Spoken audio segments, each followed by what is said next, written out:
Hello students, continuing with the unit ICT tool, and we are going to take session number 4, internet basics. The basics you all are aware of about the internet. This internet is actually a huge network of the computers around the world, and today we use internet for almost everything, and we could not even think of our life without internet. As you can see that the internet is used for everything in our daily life. Even if you want to order pizza, you are going to use internet. If you are going to have the monthly grocery, you are going to make use of the internet. You want to buy clothes or anything, you want to send pictures, you want to give instant messages, or you want to share the live moments with your friends in the family, you're going to make use of internet. So this internet is sometimes referred to as net also, and this is nothing, it is just simply a huge network of computers around the world, or we call it a global network of interconnected computer, where one computer is going to get connected with the another using different techniques are used for this. So this has made our communication really very simple, really very easy.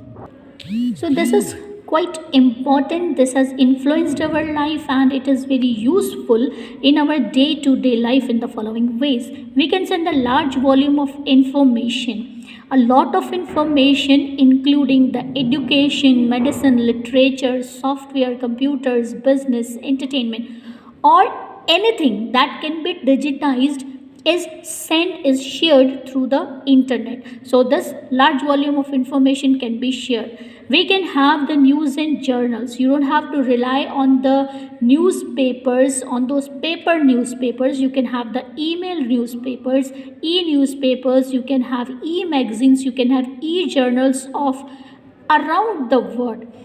Any newspaper of the world, any journal, any magazine, you can read if you are an internet user. You can even you can follow the news groups, you can form the blogs.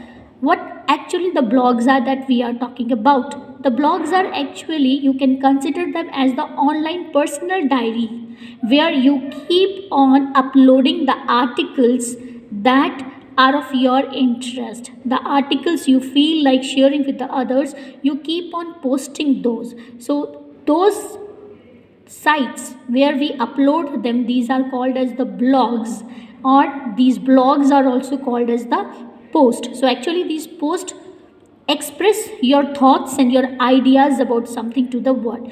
Then we have the web feeds. Web feeds are the updates about the new contents, about whatever the contents are available, new contents are available on the websites, and if for this we need to subscribe. When we subscribe, then often we will be getting the updates of the contents that are available, the new contents that are being available. We have the news groups. News groups are the discussion groups or the forums on the internet.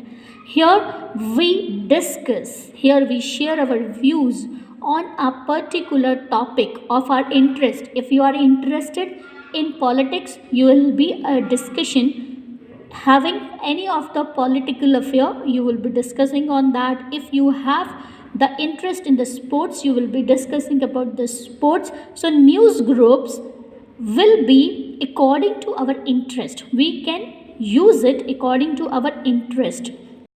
Now this internet is actually an electronic mode of communication. Electronic mode of communication, you can send email to any person around the world at any time. Social networking can be done with the internet. We can get connected to our old friends, our new friends, anybody, our family that is far away from us. We can share our pictures, we can chat with them, we can have the live experience with them. So for that we can make use of number of the websites that are exclusively made for the social networking, like we can make use of the Twitter, YouTube, Facebook, LinkedIn, and so on. There are a number of social networking sites that we can use for that. Then our transactions, monetary transactions have become quite easy because of the internet, because we have online banking, that is net banking available. So all the banks Today they offer you online banking facilities, so you can do all the monetary transactions, like you can send money to someone, you can even deposit money in your account, you can withdraw the money without using the ATMs, and these are all that you can do through the online bank. You can pay the bills and everything can be done. E-commerce, electronic commerce, that is carrying out the business by using the internet, is known as electronic commerce, or we call it e-commerce. So these sites, Flipkart, Amazon, these all are the e-companies. Why? Because they are selling their products, they are doing the business online through the internet, so therefore they are all the e-commerce site. What is the importance of e-commerce site now? The e-commerce are quite advantageous as you can access them round the clock. They don't have the time to open the store, that it will be opened at 9 in the morning and get closed by 8. 24 hours, 7 days a week it is available. So 24 by 7 services there for e-commerce, and we need not to travel to the part, we need not to get stuck into the traffic or face the parking problems when we are going for the shopping. These all are faced when we have real world shopping, but the e-commerce will not have any of such problem. But the disadvantage is there. As always, there are pros and cons, there are two parts, there are two sides of a coin. So here disadvantages are also there, and the disadvantage is that you cannot touch the product, you cannot touch, you cannot feel the product, you cannot feel the item. So that's one of the problem. And these online stores often fail to give you warranties and guarantees. Warranties and guarantees you will hardly get, so that's the problem with them. Then returning the item online is also not an easy job. It's a tedious job, it's a cumbersome process, but if it would have been a local store, easily the return would have been done. Then the mobile commerce is there. As e-commerce is there, so is the mobile commerce.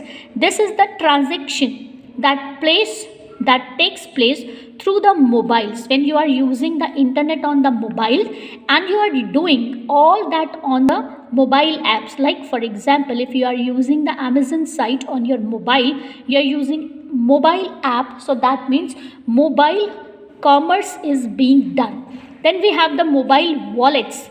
Wallets, we know that where we keep the money. Wallet is used for keeping the money, so it's the mobile wallet, that is you can keep the money but in the mobile wallet, and as and when required, that amount can be used to pay the online bills. You can do the online payments through these mobile bills.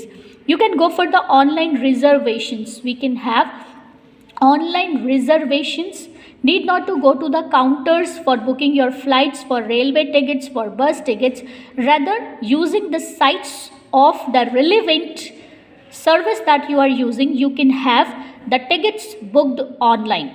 Then we can make use of this as the entertainment. Number of informative things, number of entertaining things, number of utilities are available which help you to entertain as well as gain the knowledge. You can download the musics, you can play online games, you can read the books. So all that is available on the internet. So as we see that there are number of services that are being provided by the internet, so this has become an integral part, an important part of our daily life, and we couldn't think of the life without using the internet. Even the classes that you are having nowadays, these all are possible because of the internet. So that's why this is an important part of our lives. So this was all for the today's class, and rest we will be discussing in the next session. Thank you.